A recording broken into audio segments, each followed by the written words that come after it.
Bharat express के खास कार्यक्रम इलेक्शन एक्सप्रेस में आप सभी का स्वागत है। मैं हूं भोपाल से अजय भटनागर।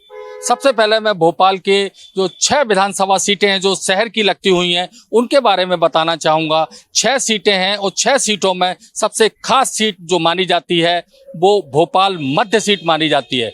भोपाल का धीरे धीरे विस्तारीकरण हो रहा है, जैसे जैसे समय बढ़ रहा है, लोग बढ़ते जा रहे हैं, तो भोपाल भी चारों तरफ फैलता जा रहा है। और अब हम अगर भोपाल की थोड़ी सी व्याख्या करें भौगोलिक स्थिति की, तो 2 भागों में बांट के इस भोपाल को देखा जा सकता है, पुराना भोपाल और नया भोपाल।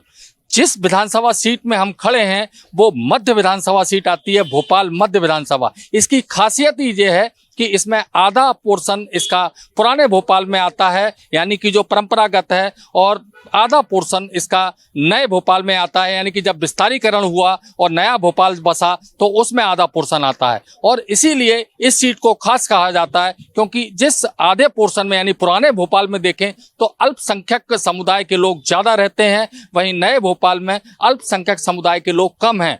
यहाँ कांग्रेस ने आरिफ मसूद को एक बार फिर मैदान में उतारा है। ये वर्तमान में विधायक हैं और एक बार फिर मैदान में हैं। और कांग्रेस की तरफ से ध्रुव नारायण सिंह, जो कि पूर्व मुख्यमंत्री के बेटे हैं, एक बार पहले भी ये विधायक रह चुके हैं और अब एक बार फिर चुनाव मैदान में। दोनों के बीच कांटे का मुकाबला माना जा रहा है। एक बार देखना है कि ये 17 तारीख को जब मतदान होगा उसके बाद ही मालूम पड़ेगा कि क्या किसके पाले में गेंद गई है। मगर इससे पहले तमाम सारी ऐसी चीजें हैं जो मतदाताओं के मन में भी हैं और पार्टियों के मन में भी है। सबसे पहले हम मतदाताओं से जानने की कोशिश करेंगे कि उनके मुद्दे क्या हैं, किन मुद्दों पर चुनाव लड़ा जा रहा है। सबसे पहले हम जानना शुरू करेंगे आपसे कि मध्य विधानसभा को देखा जाता है 2 भागों में, पुराने भोपाल से और नए भोपाल से कहा जाता है, इसीलिए ये इसकी खासियत है। तो मुद्दे भी क्या बट जाते हैं, क्या मुद्दे खास रहते हैं? बिल्कुल, देखिए मुद्दे तो पूरे बटे हुए चल रहे हैं, क्योंकि हिंदुओं के मुद्दे अलग हैं, मुस्लिमों के मुद्दे अलग हैं। और खास तौर पे क्या है कि जब वोटिंग होती है तो वोटिंग में आप देखिए कि मुस्लिम वोट जो है एक तरफ पड़ता है, लेकिन हिंदू वोट जो है विभाजित हो जाता है। तो कहीं ना कहीं मुद्दों के लेके चलते हुए अब जैसे इस टाइम पे जो आप हालात देख रहे हैं, इस टाइम पे हालात ये है कि आरिफ मसूद जो है पिछली बार जो जीते थे उसका मेन कारण ये था कि जो पूर्व भाजपा के विधायक थे उन्हें अतिक्रमण माफिया के नाम से भी आप कहें तो अतिशयोक्ति नहीं होगी। जहां भी कहीं अतिक्रमण होता है और अगर कोई उसकी शिकायत पहुंचती है तो सबसे पहले उन्हीं विधायक महोदय का फोन जाता है। तो साफ तौर पे कहीं ना कहीं दिखता है कि भाजपा के पूर्व विधायक जो है उन्हें लगातार अतिक्रमण करवाए, और जो जनता चिड़ी हुई थी उन्हें चिड़ने के कारण जो है इस साइड में कांग्रेस को वोट दिया। अब करंट वाले हिसाब किताब में जो है कांटे की टक्कर नजर आती है। उसका कारण यह है कि जो पूर्व विधायक रह चुके हैं ध्रुव नारायण सिंह वो खड़े हुए हैं, और दूसरी तरफ जो है आरिफ मसूद हैं।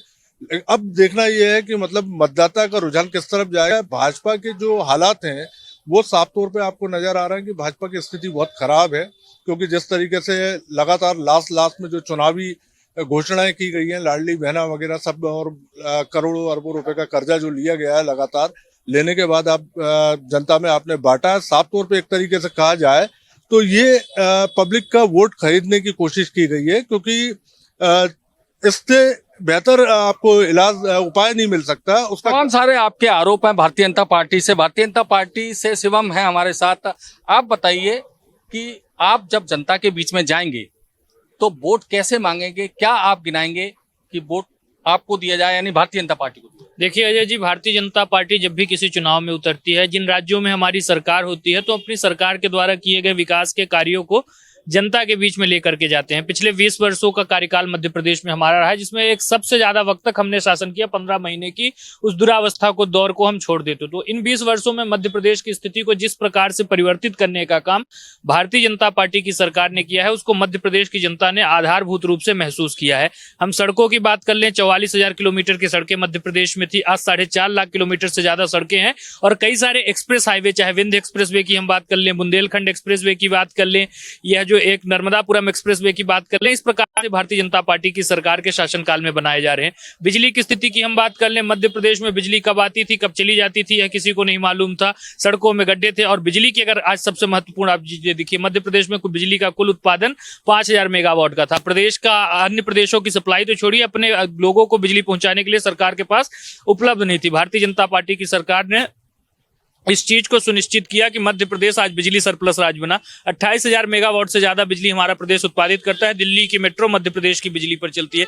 शिक्षा के क्षेत्र में क्रांति आई। जिन शिक्षकों को गुरुजी बनाने का काम कांग्रेस की सरकार ने किया था, संविधान नियुक्ति का कल्चर लेकर के आई थी, आज चमचमाते हुए सीएम राइज स्कूल बनाए गए हैं। तवेलों में विद्यालय चलने की बात करेंगे। बहुत सारे विकास की बातें हैं और भारतीय जनता पार्टी का कहना भी है कि विकास और जन कल्याणकारी जो योजनाएं हैं राज्य की और केंद्र की, उसके मुद्दे पे चुनाव लड़ा जा रहा है। विकास की तमाम बातों के बीच हम कांग्रेस से भी बात करना चाहेंगे। आप बताइए, कांग्रेस के लोग कुछ हमारे साथ हैं। जी जी आरिफ मसूद यहाँ से प्रत्याशी हैं जी।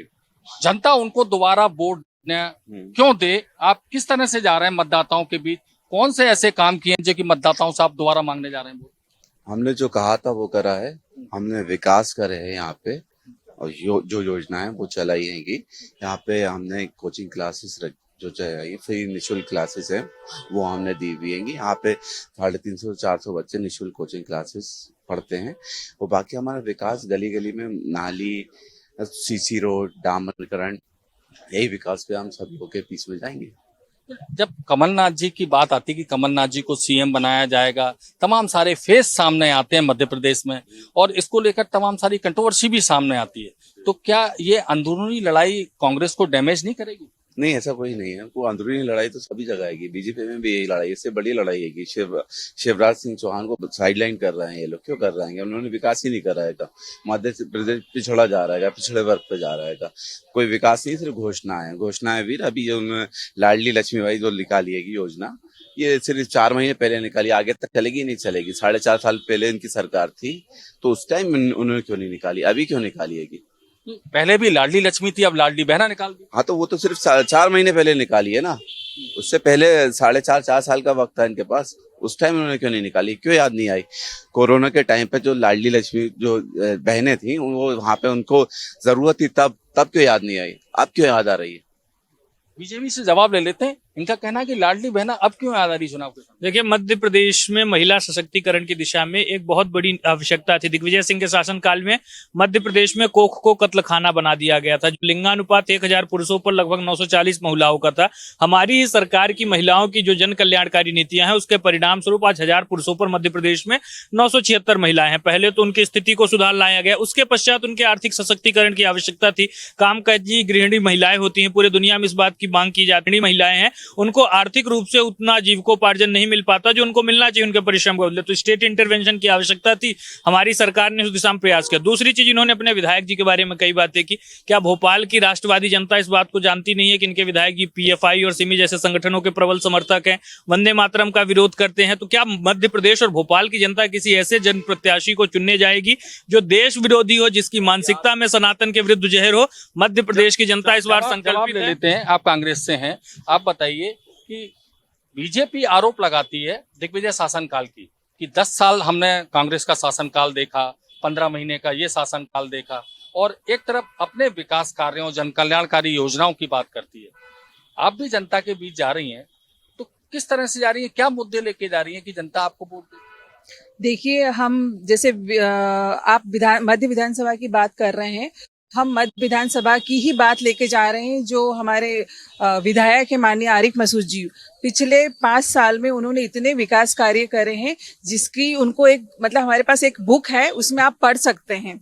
पूरा आप देखेंगे 45 से लेके 51 वार्ड तक, हर वार्ड में आप देख लीजिए डामरीकरण, पेविंग ब्लॉक देख लीजिए, संजीवनी देख लीजिए, आप आंगनवाड़ी मतलब विकास के मुद्दे हैं, विकास के ही मुद्दे हैं हमारे। हम इधर उधर की बात नहीं करेंगे। हमने इतना विकास किया है तो हमको बोलने में कोई हिचक नहीं है कि विकास के आधार पे ही वोट मांगेंगे। और जनता जानती है, इधर उधर की बातें करने से कुछ नहीं होगा। आप जाइए फील्ड में, आप जनता से बात करिए, जनता से रूबरू हुए, वो हकीकत आपको बताएगी कि विधायक आरिफ मसूद जी उनके बीच में कितना काम किया है उन्होंने।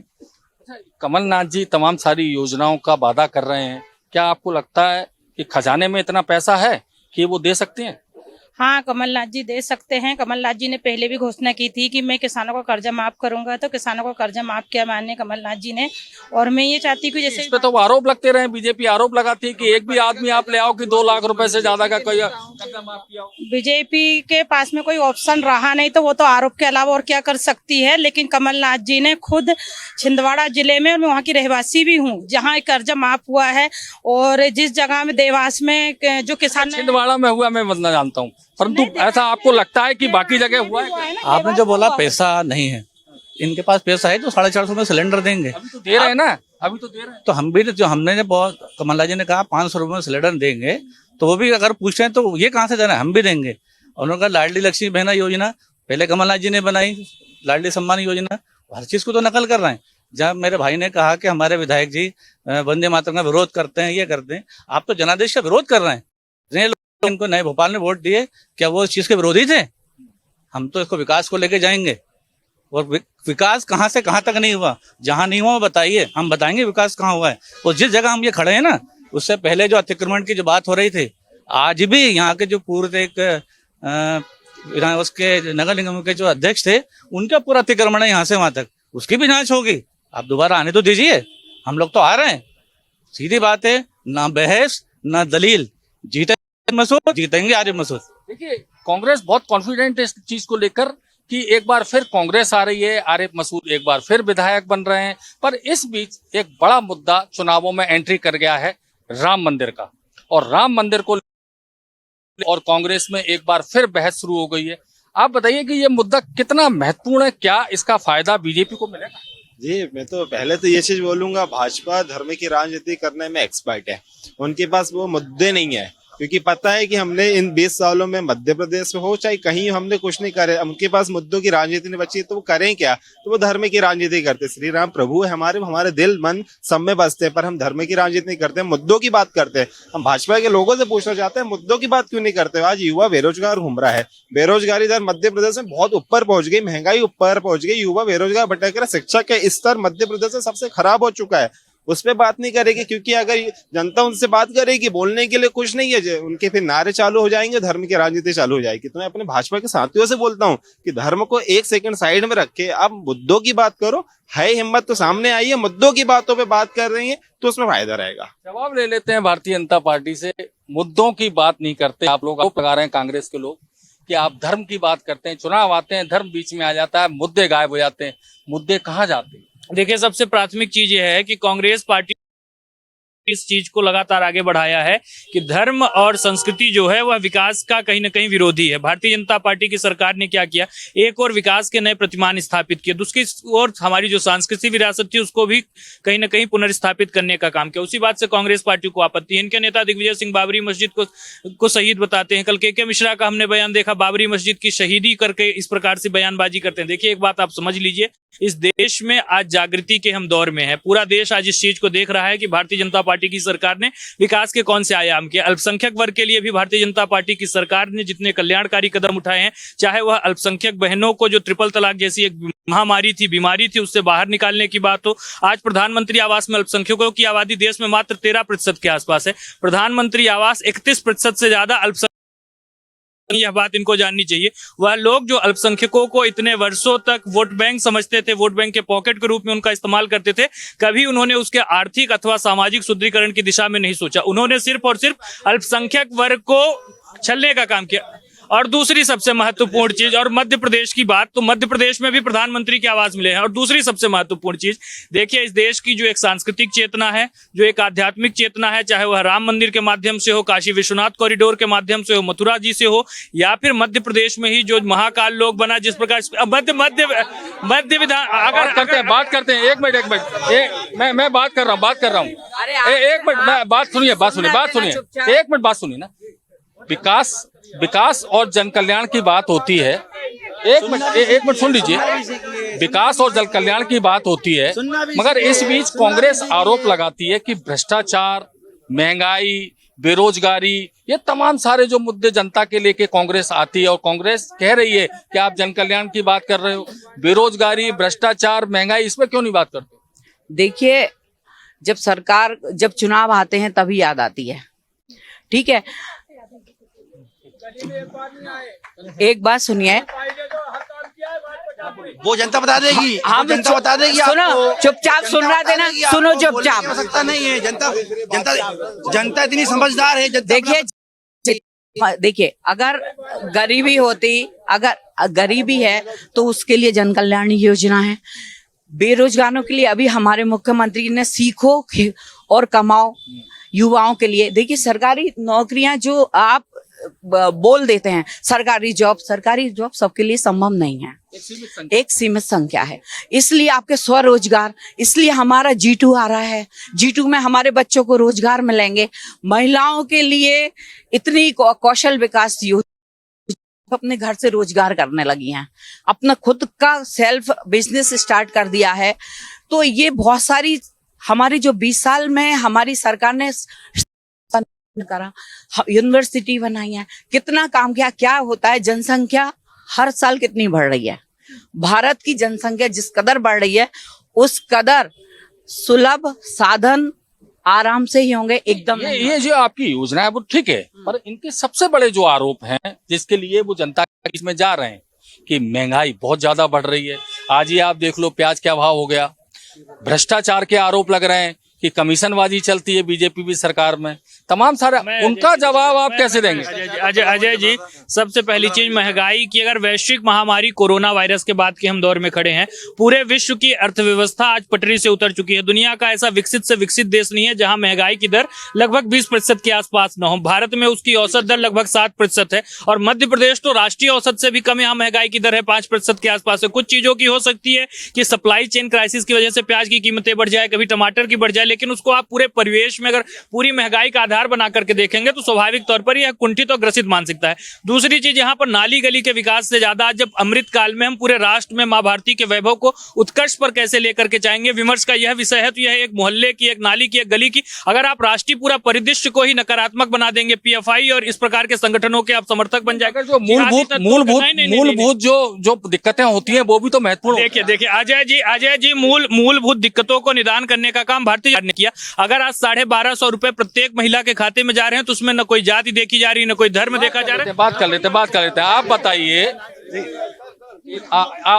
आप बताइए कि जब कांग्रेस बात करती है कि जन कल्याणकारी योजना बीजेपी गिनाती है, तमाम विकास की योजना है वो गिनाती है, मगर आप भ्रष्टाचार की बात करते हैं, महंगाई की बात करते हैं। वो कह रहे हैं कि महंगाई तो पूरे विश्व में बढ़ रही है, हर देश में बढ़ रही है। उस हिसाब से भारत में तो इतनी महंगाई है नहीं। भारत में महंगाई तो बहुत है ना, महंगाई तो बढ़ ही रही है जितनी। अभी देखिए महंगाई आज 80 रुपए किलो प्याज हो गई, कैसे हो गई है? अभी चुनाव आ रहा है तो महंगाई बढ़ गई इनकी। और अभी हम तो बात करेंगे हमारी मध्य विधानसभा की। यहाँ पे भाई ने, आरिफ मसूद ने सारे काम जो आप देखो, विकास के काम सबसे ज्यादा हुए हैं। आप विकास की बात करोगे तो आरिफ मसूद के जैसा कोई विकास नहीं करा। 10 साल पहले भी इनने जब आए थे, इनके विधायक थे सुरेंद्र नाथ मम्मा और पूर्व विधायक ध्रुवनारायण सिंह भी रह चुके, कोई काम नहीं करा इनने। लेकिन आरिफ मसूद जब से आए तो हर जगह रोड नाली सब चुक बन गए। और नजर में क्या काम कराएं? देखिए सर, मैं तो एक ही बात कहना चाहता हूँ आपको, जो जिस प्रकार से 2018 में हम जनता के विश्वास पे उतरे तो जनता ने जो आशीर्वाद दिया था हमें, वो आशीर्वाद इस बार 2023 में भी हमें मिलेगा। मैं तो एक ही बात कहना चाहता हूँ आपसे, काम करा था दिल से, जीतेंगे फिर से। एक बार सर और कई लोगों से बात करना चाहेंगे। आप बताइए कि तमाम सारे मुद्दों के बीच में या बयानबाजी जो चलती है, आप देखते हैं कि मुद्दे कुछ और आते हैं और चुनाव आते आते, मतदान आते आते वो बयानबाजी में बदल जाते हैं और कहीं ना कहीं ये जो मुख्य मुद्दे रहते हैं, जनता के मुद्दे रहते हैं, वो भटक जाते हैं। तो क्या लगता है कौन से मुद्दों पे जनता वोट करना चाहती है? देखिए, महंगाई एक मुद्दा है और जैसे कि हमने देखा है कि भाजपा सरकार ने कहीं ना कहीं तोड़ मरोड़ के और खरीद फरोख्त करके जनादेश तोड़ के सरकार बनाई। कल खुद अमित शाह आए और आज जो है हर अखबारों में छपा है कि खुले प्रकार से केंद्रीय मंत्री अमित शाह जो है वो अधिकारियों को धमका रहे हैं। खुला आचार संहिता का उल्लंघन है, खुली गुंडागर्दी है। भाई, आपने अगर काम किया है और आपने काम अच्छा किया है तो जनता पे विश्वास हो। ये खुद बौखलाए हुए हैं इतने कि आज जो है मंच पे आके केंद्रीय मंत्री जी खुलेआम अधिकारियों को धमकी दे रहे हैं। आज की आप सारे अखबारों में पढ़ सकते हैं ये चीज। इससे खुद समझ में आ रहा है कि कहीं ना कहीं जो है ये इन्हें समझ में आ रहा है कि जनता आज जो है भाजपा सरकार के साथ नहीं है और कांग्रेस सरकार जो है कहीं ना कहीं विकास के मुद्दों पे बोलती से ज्यादा काम करने पे ज्यादा विश्वास रखती है। यहाँ मैं दर्शकों को बताना चाहूंगा कि 2018 के जब चुनाव हुए थे तो ना भाजपा को बहुमत मिला था, ना कांग्रेस को पूर्ण बहुमत मिला था, बहुमत से कुछ दूर रह गए थे दोनों। और ऐसे में समाजवादी पार्टी, बहुजन समाज पार्टी और निर्दलीय ये 7 बाहरी विधायकों ने समर्थन देके कमलनाथ की सरकार बनाई थी। मगर उसके बाद ज्योतिरादित्य सिंधिया और जो बाहरी विधायक समर्थन दे रहे थे, उनके समर्थन वापसी के बाद भाजपा की सरकार अस्तित्व में आई। और इसको लेकर कांग्रेस आज भी कहती है कि हमारी सरकार को ये लूट ले गए, कहीं ना कहीं छीन ले गए। बात करते हैं भारतीय जनता पार्टी से। बड़ा आरोप लगता है इस बात को लेकर कि बनी बनाई सरकार को, आपने चुनी हुई सरकार को गिरा दिया। देखिए जब कोई सरकार इस प्रकार से जनता से झूठे और फरेबी वादे करके सत्ता में आती है, जिसमें इनके राष्ट्रीय नेता राहुल गांधी आए, हाथ की उंगलियों पर 1 से 10 तक की गिनती गिन के गए, किसानों का कर्जा 10 दिन में माफ, नहीं तो 10 दिन में मुख्यमंत्री बदल जाएगा। इस हिसाब से तो पूरे महीने अरे 2 लाख रुपए का कर्जा 10 दिन के भीतर माफ करने की बात कही गई थी और आज तक वह नहीं हुआ। मध्य प्रदेश की जनता को छलने का काम किया, युवाओं से बेरोजगारी भत्ता देने की बात कही गई और जब सरकार में है तो ढोर चराने का काम किया। जब सिंधिया जी ने वही पुराने वादे कांग्रेस पार्टी और इनके नेतृत्व को याद दिलाने का काम किया तो कमलनाथ जी कहते हैं सड़कों में आ जाइए। सिंधिया जी ने पूरी इनकी सरकार को सड़कों पे ले आया और स्पष्ट कर दिया कि मध्य प्रदेश की जनता का जनादेश उपचुनावों में हम सब ने देखा कि कितना अप्रतिम तरीके से भारतीय जनता पार्टी के साथ जुड़ा। भारतीय जनता पार्टी को मध्य प्रदेश की जनता ने उपचुनावों में अपनी जो एक सरकार गिराने का पूरा उपक्रम हुआ था उस पर अपनी मुहर लगाने का काम। अरे जनता का जनादेश कब से खरीदा हुआ? ये खरीदी हुई सरकार का आरोप लगा रहे हैं आप, बताइए। ये खरीदी हुई सरकार है जो ये कह रहे हैं ना कि खरीदी हुई सरकार में यहाँ साल जनता को बेवकूफ बनाया और इन्होंने 5 सालों में लाडली बहना इनको याद नहीं आई।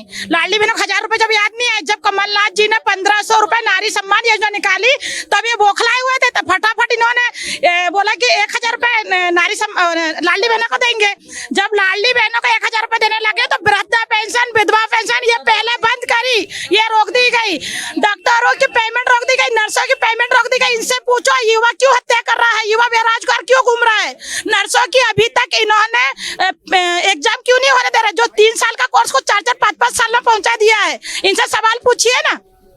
तौर पे आरोप प्रत्यारोप के बहुत सारे दौर हैं, कई ऐसे मुद्दे हैं जिनमें कि लगातार आरोप प्रत्यारोप के दौर चल रहे हैं। मगर मतदान 17 नवंबर को होना है, उसके बाद ही मालूम पड़ेगा कि किसकी सरकार बनती है। आज के कार्यक्रम में सिर्फ इतना ही, क्योंकि हमारे पास समय कम है, मगर हमारे साथ खबरों का सिलसिला चलता रहेगा। आप देखते रहिए भारत एक्सप्रेस।